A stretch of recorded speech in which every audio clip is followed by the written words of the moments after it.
Perhaps it's maybe some sort of, trying to think, hold on. Hello and welcome back to Tabletop Archives, where I, Frank, go over how to help you with your world building in Dungeons & Dragons, or really, whatever system you want to use, or even if you're just writing. Yeah, that should help there. Today, we are going over how to run epic level encounters, specifically the Endgame encounter. You finally somehow made it to the end of the campaign. People haven't just jumped off ship, schedules haven't changed, or you've changed along with the schedules. Regardless, it is finally time. Possibly years worth of work is about to pay off in one final battle. What do you do? I mean, Wizards of the Coast have practically said they don't really have any material for level 20 because no one gets there because they don't have the material for it. So, like, this is a whole chicken or the egg situation going on. Honestly, it can be very tough to be like, how do I end this campaign? How do I have a satisfying ending point for this journey that the characters have been on? Well, I'm here to help you with your encounter building. Specifically encounter building, not the story aspect, not to make the villain itself.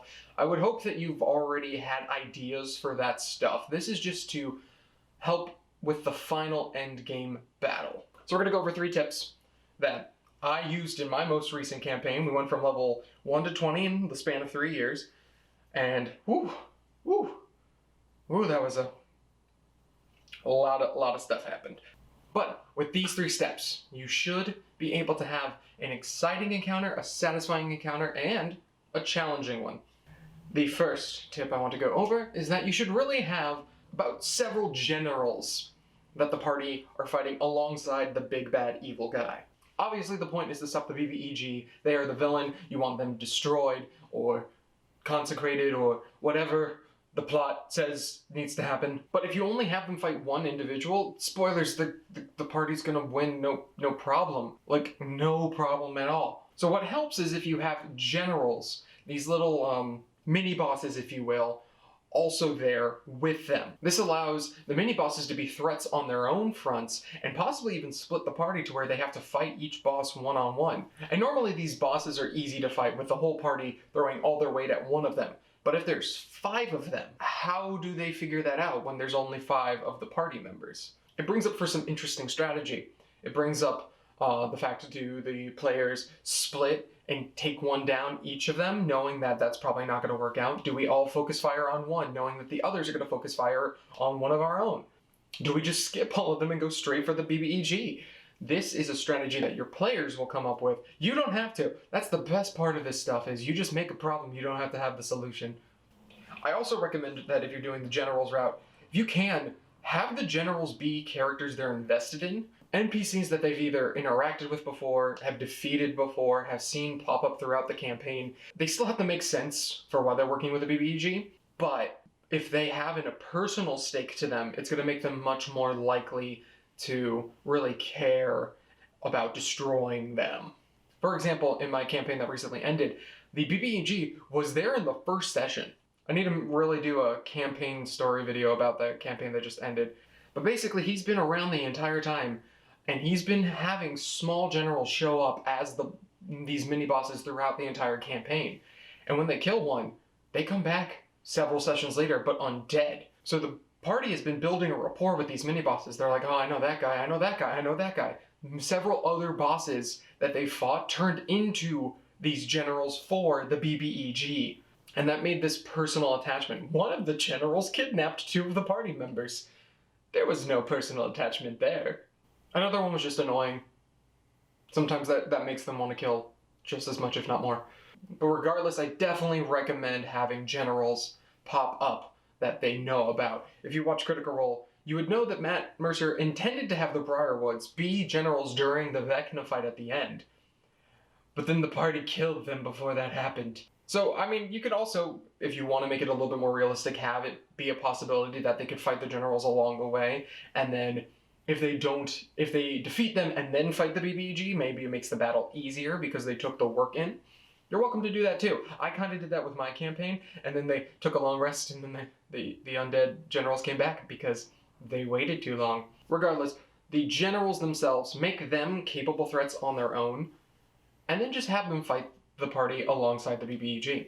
My second tip for your final epic boss fight, big encounter, is to make the big bad evil guy, the BBEG, your final endgame boss, unkillable. I'm not stuttering there. I'm not lying. This is not a joke. Make them unkillable. Not in the sense that they can't die. It's an option. That's what I did. But more so that just simply stabbing them to death doesn't solve the problem. So, for example, in my world, the big bad evil guy was trying to complete this ritual to become his perfect self. Well, the party never stopped him, and so he completed the ritual. And I'm like, okay, mechanically, what would make it to where he is this perfect version of himself? After scrolling through all the 9th level spells, you find a spell called Invulnerability, and it's like, huh, immune to all damage, huh? So, I made that spell permanently attached to his body. Yeah. No concentration, no damage going through. He can't die. So the party finding this out, they're like, well, our plan of just hitting him hard is out the window, what do we do? And that makes it much more engaging. They have to start thinking, oh crap, we have to figure out this way to stop this guy. We have to figure out a way to kill him even though he doesn't take damage. Another option you can do to make someone unkillable is, again, not making it to where they can't die, but more making it to where the way to defeat them is not killing them. Going back to Critical Role in the Vecna fight, yeah, it was a pretty good idea for Matt to be like, hey, if you kill Vecna, he just teleports somewhere else, and then you're gonna have to fight him again. It was this great back and forth of like, well, we want to defeat him, we want to get him to this point of near death, but if we keep pushing it too much, then he just dies outright. Ooh, that's going to be a problem for us later. So make it to where there is some sort of thing stopping the party from killing them outright. Make it to where if they kill the villain outright, the villain somehow still wins. You can have hostages there to where if they try to strike the villain, the hostages are who get hit instead, and then maybe the party has to decide, are we willing to let these innocents die? Spoilers, they're almost always willing to let innocents die. So then instead of innocents, use like family members from the party's backstory. Be that evil. And then finally, going alongside the second tip, let the party have a way to defeat the bad guy. Like, yes, we made them unkillable. We made it to where simply using fighting will not solve the problem, but like, it's D&D, it's a combat system. So still find a way to do that, just make it to where the party has to discover it for themselves. Going back to the Vecna fight, you can watch the convoluted mess that is that, but basically they have to drive these spears into Vecna, and then by doing that, they can then cast a spell that will banish him. Perfect, great, easy way. Have it to be where the point of the battle is not necessarily to kill the person, but maybe banish them by some means. Maybe the party needs to find some clever way of dispelling the magic around them. That's what happened in my campaign. The players clearly knew he had invulnerability, but they were able to get these god-forged weapons, which they almost didn't forge because of bad dice rolls, that were able to pierce his invulnerability. Not in the sense that it ignored the invulnerability, but rather anytime they hit, I asked them to choose a damage type that they wish to have him no longer immune to. That added an extra layer of strategy of, okay, so what damage type do we do the most of?